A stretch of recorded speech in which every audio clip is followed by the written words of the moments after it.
So, if I know you like I think I do, you want to be rich, wealthy, you want to be fit and healthy, you want inquiries and bookings just streaming into your business, you want to live a long and prosperous life. And we all know that success is the result of tiny, incremental improvements, day after day after day.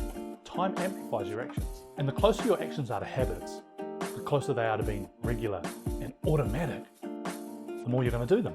And so today I'm going to show you what I believe is the most effective way to kickstart new habits or kick old bad habits to the curb. Hey team, welcome back to my channel.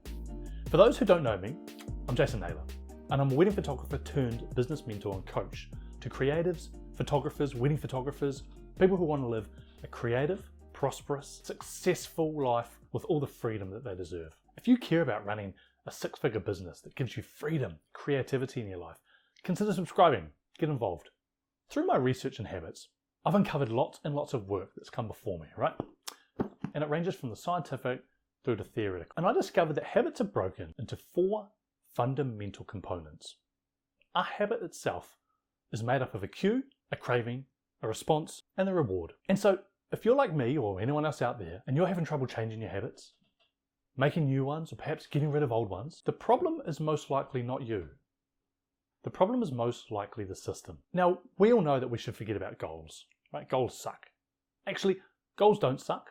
Goals are really, really powerful for giving us direction. But what gets results are systems. Goals for direction, systems for progress. A habit is a bit like a system. And to establish a habit, we need to understand the system. So when we go back to the fundamentals of habits, and we look at those four phases of a habit again, we firstly see the cue. The cue is like a trigger. It's a hint. It's something that you notice. Your body, your brain, it notices. It takes your attention. Then, next up, you've got the craving. The craving is the motivational force, the thing that you want to feel. Fundamentally, we do things because of how they make us feel. The craving is what we're after, that feeling that we're chasing. It's often a dopamine hit, but it could be other things as well. The response, that's the action. That's the behavior. That's the thing you do. And then the reward, that's the outcome that you receive from doing the action. So it goes like this. The cue notices the reward. The craving wants the reward.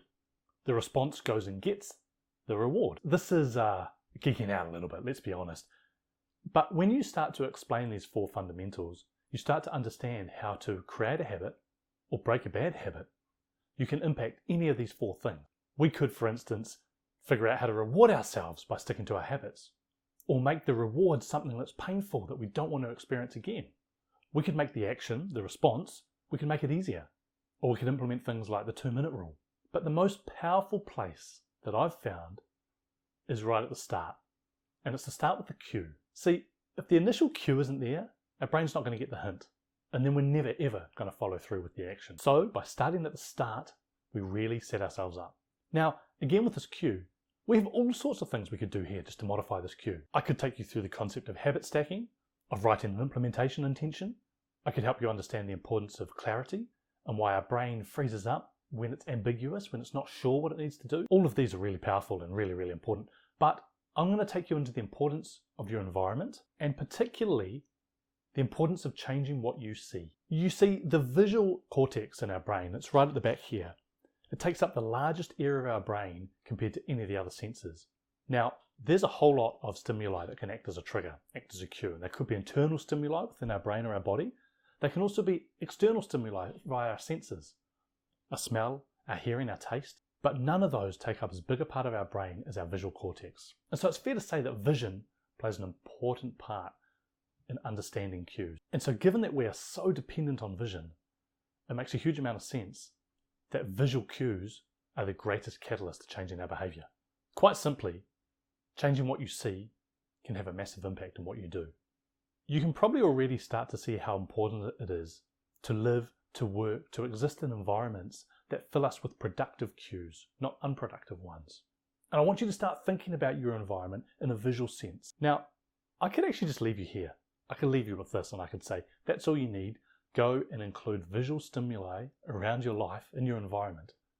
But that's not what you're here for. You're here for real world, tangible, tactical examples of things that you can do to actually start making habits in your life. I know it. I know that's what you want. I get it. So I'm going to show you exactly what I mean. You say you want to read a book, and yet all your books are sitting in a bookshelf. Or, if you're like me and my bad habits, you've got a stack of them by your bedside, and your brain is just totally confused as to which one it should be reading right now. Really, really simple cue. When you make your bed in the morning, put your book on your pillow. It's right there at night when you go to bed. There's absolutely no confusion about what you're going to do and what you're going to read. You say you want to exercise, but your exercise gear is hanging in the cupboard. Plonk it on the floor, right next to your bed. Step out of bed, straight into your runners. Boom. You're in your exercise gear, there's the habit started. In our family, our vitamins were always forgotten. We always forgot to take our vitamins. So we took a really, really rudimentary container. It's not pretty, but it works. We plonk it on the bench, right next to the coffee making where I make a coffee every single morning. That's already a habit that's ingrained. I see our vitamins every day. I divvy them out to the family. We don't miss a day. Simple, really, really easy. You buy fresh fruit, fresh veg, and then you go and you plonk it in the bottom drawer of your fridge. Of course you never eat it. Of course it goes off. Get a fruit bowl. Put your fruit and veg out. Put it where you can see it. So when you walk in the room and you're hungry, you see that fresh fruit and veg, and that's what you eat, not the crappy stuff. What is a piggy bank or the 3-jar concept of saving, if not some sort of visual cue for you to put money aside? Look, I've talked a lot about things like health, well-being, money, exercise, eating right. Okay, what about work? What about this work we're doing? Well, same sort of concept. Make the work that you want to do really, really visible. Are you trying to edit photos? Have Lightroom as the only app on your desktop. Have it as the single item in your dock. Better still, ensure that it loads up automatically every time you turn on your computer in the morning, the first app you see. Put a little post-it note on your screen that says, I want to edit 150 photos every day. You'll see that. Maybe you want to post to social media more regularly, but you're doing 2 things. Firstly, you never build it into your schedule. And secondly, whenever you go to social media, you get sucked into the feed, because obviously that's what the platforms want. You change the second behavior by bookmarking not facebook.com, but bookmarking the Creator Studio Create Post page. When your cue is, I want to post to Facebook, that's where you go, the Facebook post, not facebook.com newsfeed. Change the first behavior, the first problem, by scheduling an appointment with yourself. How many times do you schedule an appointment or a meeting with someone else and make it turn up, actually be present? Why don't you do the same with yourself? Create a calendar item, Monday morning, I'm going to post to Facebook 5 times this week. Let it have a notification. Let it hit your phone. Let it hit your watch. Visual cue to ensure that you then crave what you crave and you go and do the action. One of my favorite extensions, and I talk about this a lot, is the Facebook Newsfeed Eradicator. It means that even if I do go to facebook.com for some reason, whatever it is I'm looking for, I don't have the visual cue of the newsfeed. I don't get sucked into that poisonous, toxic, never-ending newsfeed. It's just not there. Remove the visual cue, remove the craving. Remove the action, the habit's not there anymore. Combining the toxicity of Facebook with the habit of using our phone, every time you're on your phone, you jump into Facebook. Hey, why don't you just take that Facebook icon and move it to the 2nd, 3rd page? Better still, delete the app entirely. That visual cue's gone. So simple, so unbelievably powerful in undoing those bad habits.